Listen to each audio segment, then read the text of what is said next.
She laughed loud enough for everyone to hear. "That's my sister, the poor waitress," she said while sipping champagne at a party she didn't even pay for. People turned. Some smirked. What? I didn't say a word. But just moments later, her boss walked in, looked at me, and smiled. "Good to see you, boss," he said. Her glass froze midair. And so did her pride, my grandfather used to say. Success is like a glacier, what the world sees as small compared to the foundation beneath.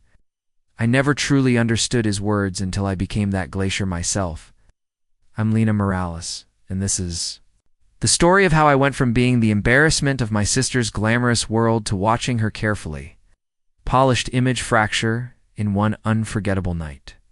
From a walk-up apartment above my family's Cuban bakery in Miami's Little Havana, I learned what sweat equity meant before I even hit double digits. By age 9, I was prepping pastry boxes and memorizing regulars' names. By 13, I was tracking inventory and catching accounting errors my uncle missed. Numeros, my grandfather would call out, waving a sticky notepad. I'd hop over, eager to dive in. "We're spending too much on guava puree," I'd note. But if we bulk order with the cafe across the street, he'd chuckle, tapping my forehead. "Business brain, on a child's shoulders," he'd say. "What? You'll make something big, mate." While other kids played soccer, I ran margins and read about scalable operations. My parents worked sunrise to midnight to fund my scholarship at NYU. I owed them more than just good grades. At 23, I built a data-driven microloan platform that gained traction in immigrant communities. By 28, it became a multi-million-dollar venture, Silera Capital. Still, I kept quiet, preferring the shadows. That's when I met Ryan. It was at a tiny used bookstore off Coral Way. I was in yoga pants and an old college tee, skimming finance articles on my tablet when he clumsily knocked over a stack of books. "Whoa, sorry," he said, reaching to help. "No worries," I replied, laughing. "I'm Lena Ryan. Let me buy you a cafeto for the mess." That cafecito led to lunch and eventually everything else. Ryan wasn't chasing IPOs. He was a public school civics teacher, grounded, genuine, and deeply committed to social equity. He cared about people. When Ryan proposed 6 months later, I said yes without hesitation.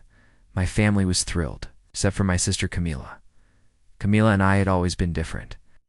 She took a more traditional path: business school, corporate ladder, sharp suits, and sharp elbows. As the marketing director of Vallon & Cross, one of Miami's top investment firms, she thrived on prestige. And she made it clear that while she loved me as a sister, she didn't quite respect me as an equal. "So," she said during a family dinner at her parents' house in Coconut Grove, swirling her wine like a judge at a tasting, "You're still running the bakery and your little app thing?" I could have told her that little app had just signed a multi-year contract with one of the largest private equity groups in the Southeast, but I didn't. Maybe I was still holding on to the quiet satisfaction of being underestimated. "I'm still involved in both." "Yeah," I said, sipping my cafe. "Well, someone has." "To keep the pastries flowing," she said with a smirk. "I mean, not everyone can land a C-suite tight track position." Armin jumped in with her usual diplomatic tone. "Camila just closed a huge campaign for Vallon & Cross. The CEO personally thanked her. What they didn't know was that Vallon & Cross had been licensing analytical tools for my company for over a year and were currently in talks to expand." "That's wonderful," I said genuinely. Camila beamed, assuming victory. Months passed in that familiar pattern, Camila subtly putting me down at every family event, and Ryan gently encouraging me to brush it off. Then came the announcement. Camila was hosting a gala to celebrate her promotion to senior director. At the planning dinner, she turned to me with a smile like a blade. "Lena, since you've got experience with events and food service, would you mind helping manage the catering crew?" Mom clapped. "A perfect idea. Lena runs a business. She knows logistics." I met Camila's smug gaze and smiled. "Of course I'd be happy to." "Of course," I said calmly. "I'd be happy to help." Later that evening, Ryan tried to pull me aside, guilt clouding his expression. "You don't have to go through with this," he whispered. "We can tell them you're sick or had a work emergency." But my mind was already spinning. No, I want to help, I said gently. After all, it's a big night for Camila. Everything should be flawless. What no one at that table knew was that just that morning I'd received an intriguing email. The CEO of Vallon and Cross, yes, Camila's firm, James Vallon himself, wanted to meet the elusive founder of Solera Capital, me. Apparently, he would be attending tonight's celebration. Suddenly, the pieces fell into place, and for the first time since my sister's relentless jabs began, I smiled. Not politely, not to keep the peace, but a smile born of anticipation.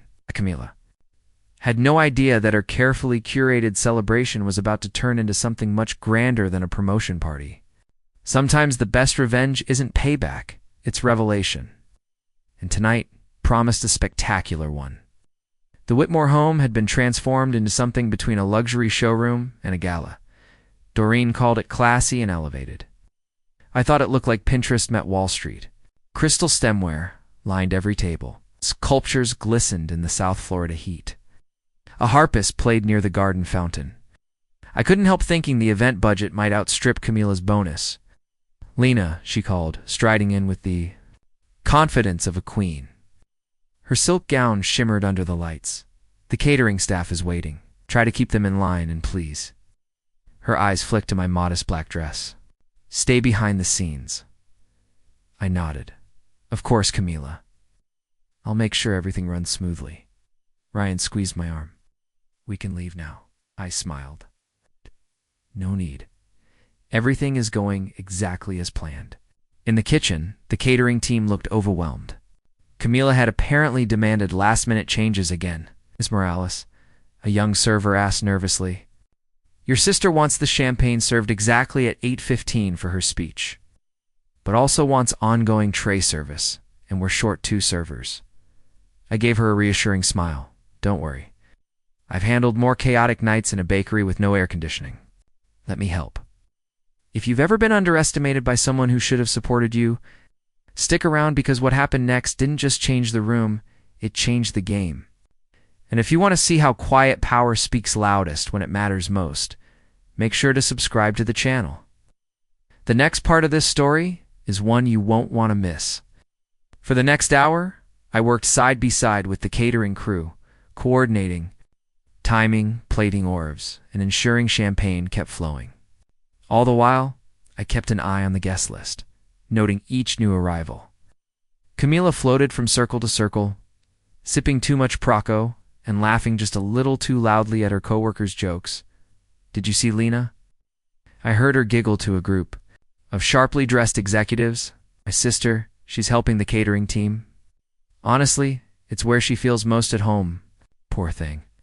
A round of polite chuckles followed. Some people just aren't made for this world, she added with a theatrical shrug. Our mother, Rosa, chimed in sweetly. We've always tried to include her. Of course, it's what family does, but with her background, well, we can only do so much. I passed another tray of canapes, quietly observing as executives from Vallon and Cross trickled in. At 7:55 p.m., my phone buzzed. Text from my CFO. All signed, everything's in place. We're green. Lit. I smiled to myself. Right on cue, Camila, now flushed with drink and praise, addressed another group. When Ryan first introduced me to his girlfriend, my sister, I thought he was joking, a Baker Aptic prowler. But our mother says charity begins at home. Speaking of charity, Rosa added, we're thinking of helping her with a small down payment. On a modest condo, not too close to Coral Gables, of course, but something manageable. Just then, a stir swept across the room. James Vallon had arrived. Camila nearly tripped over her heels in her rush to greet him. Mr. Vallon, we're so honored to have you. Dressed in a bespoke navy suit, he scanned the room. Then his gaze landed on me. His brow furrowed briefly, recognition flickering. Camila laughed nervously. Oh, don't mind her. It's my sister Lena, just helping with the service. Let me show you the marketing deck I've prepared. Actually, James interrupted, still staring at me. Isn't that? I passed my tray to a waiter and stepped forward. Low, please, Camila hissed. Mr. Vallon doesn't need a drink. Just go back to the kitchen where you— Hello, James, I said evenly. Thank you for coming tonight. His face lit up. Mrs. Morales, I didn't expect to see you serving drinks at your own celebration. I own— Camilla's voice rose sharply, brittle with disbelief. Well, yes, James Vallon continued smoothly. Given that Silera Capital has just acquired a controlling interest in Valen and Cross, I assume this event was organized to announce the merger. He turned to me, smile restrained but amused. Unless you wanted to keep that under wraps a bit longer. Silence fell across the entire estate. Even the string quartet stopped mid-note. You could hear the clink of ice in untouched glasses. Camilla's flute of Praco slipped from her fingers, shattering across the marble floor. Must be some mistake. She stammered. Lena, she's a baker. She runs that little shop in Little Havana. James chuckled softly. Mrs. Morales is the founder and CEO of Silera Capital, which as of today owns 51% of my firm, and by extension, your department. He turned to me again, eyes gleaming. Those data stream optimizations you recommended? Absolutely brilliant. Our engineers couldn't stop raving. Across the room, Rosa grabbed onto the edge of a chair, pale and speechless. This can't be. Lena doesn't. She couldn't be. Oh, but I am, I said quietly. In the stunned silence, my words echoed. Silera Capital has been mine from the start, and as of 10 minutes ago, we officially own a majority stake in Valen and Cross. I turned to face Camilla, including marketing. Her face had gone pale, her mouth opening and closing with no sound. But all those times weep.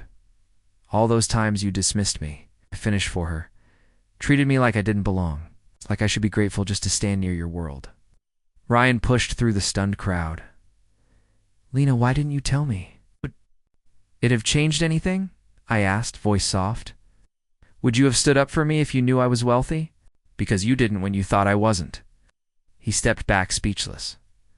James cleared his throat. Well, since everyone's gathered, shall we make it official? Silera Capital's new leadership of Valen and Cross.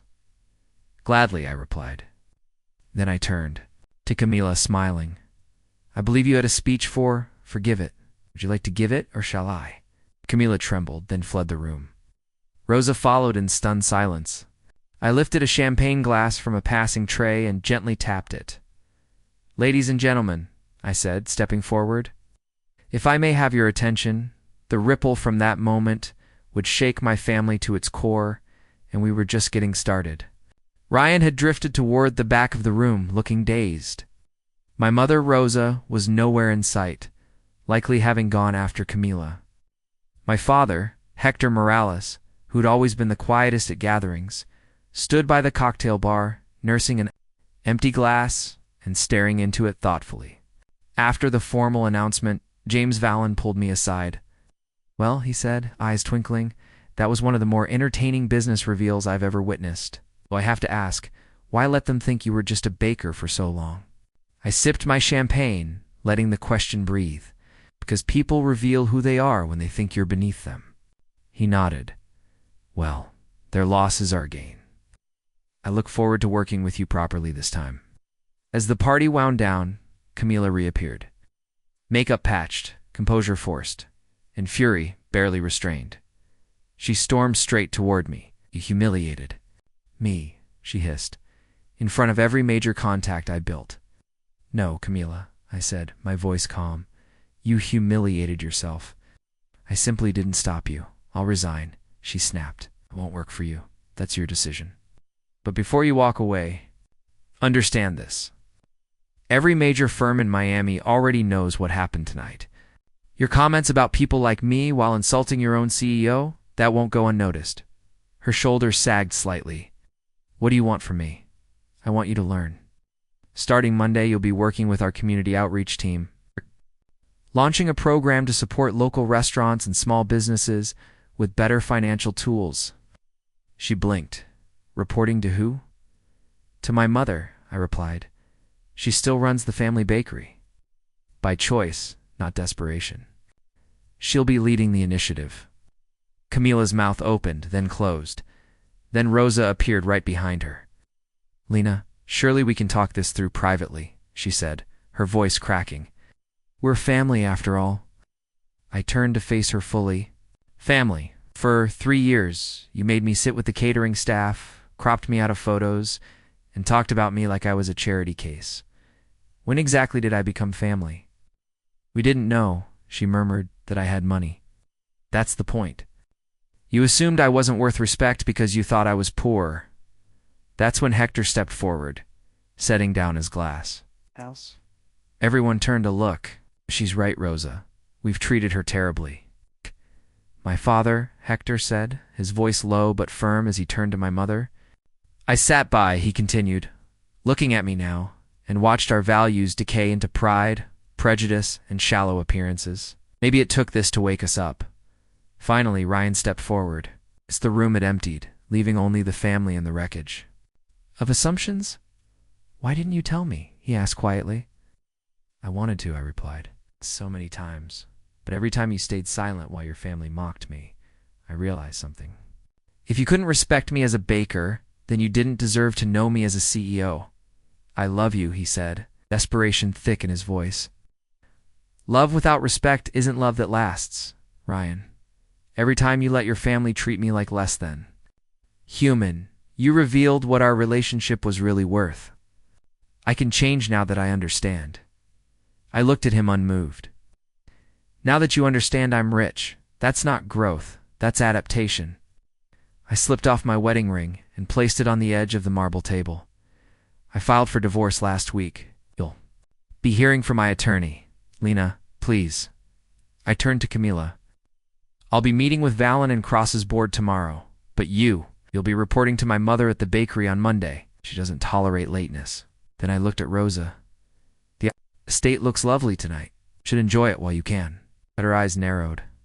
The bank approved my bid this morning. It's now the Morales Foundation for Opportunity, our new nonprofit headquarters for training and uplifting Florida's service workers. Their stunned expressions were priceless, but I didn't linger. Outside. The warm breeze brushed past me as my phone buzzed. Coming to the bakery for late dinner?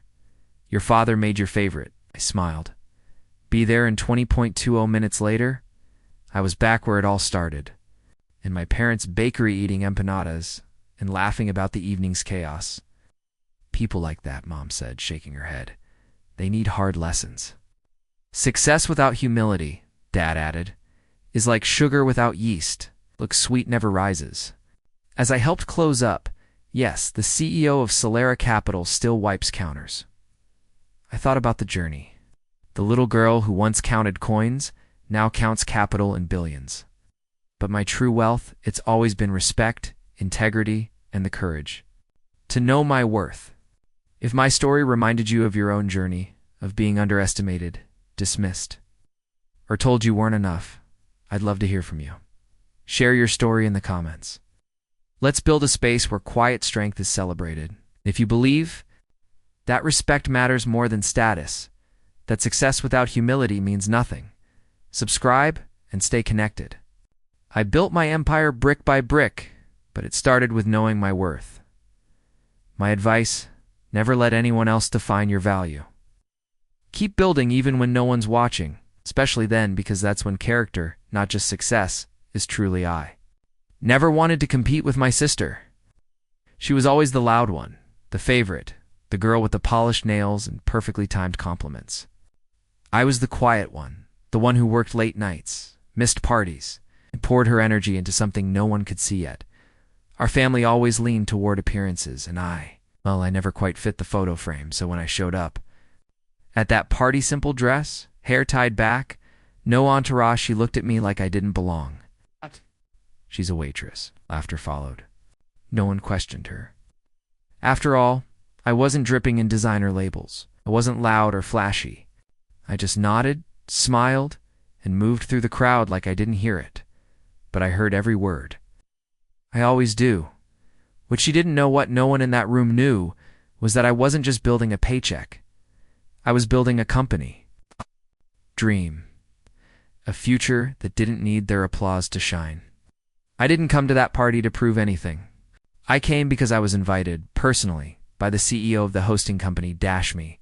So when her boss walked in, stopped mid-sentence, and came straight to me with a handshake and the words, "It's great to see you again, boss." The room went silent. Her smile vanished. Her confidence shrank right there in her expensive heels. She didn't say a word for a while. But her eyes were asking everything. I didn't rub it in. I didn't need to. I simply turned to her and said, being quiet doesn't mean I'm small. And being kind doesn't mean I'm weak. The truth is, I've never needed a spotlight to matter. I've always believed that success is loudest when it arrives in silence, unannounced, unexpected, undeniable. Since that night, she hasn't called me a poor waitress again. In fact, she started asking questions, genuine ones, about how I built what I did, about what matters, more status or substance. And maybe, just maybe, she's starting to understand the value of humility. To anyone who's ever been laughed at, looked down on, or labeled by those who only see what's on the surface, keep going. Keep building. Because the day will come when your work speaks so loudly, even your loudest critics will have no choice but to listen. And when that moment comes, you won't need to say a word. Your success will say it for you, quietly, clearly, completely.